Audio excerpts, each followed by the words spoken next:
Ladies and gentlemen, Representative Robert S. Barbers. Na binabayaran ng mga sindikato ng China.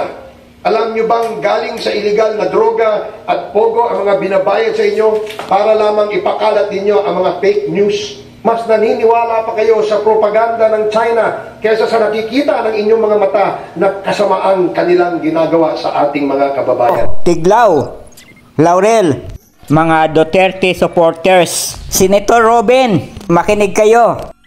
Kung ayaw ninyong tawagin kayong traidor o bagong makapili, patunayan ninyo na kayo ay hindi bayaran ng mga sindikato ng China. Mr. Speaker, I do not believe that China will wage war against us because we sided with our Western allies. This is the propaganda of the bagong makapili. As a matter of fact, we achieved quite the opposite. We are now actually benefiting from the alliance as we have received modern defense equipment, training, and protection.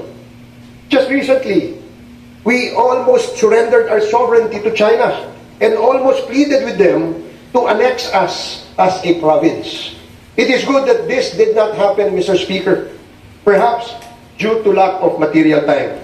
Otherwise, we could be engaged in a bloody civil war. Gusto nyo bang mawalan ng bansa? Iwan ko sa inyo. Ako hindi papayag na pa-under sa China. Komunista yun eh.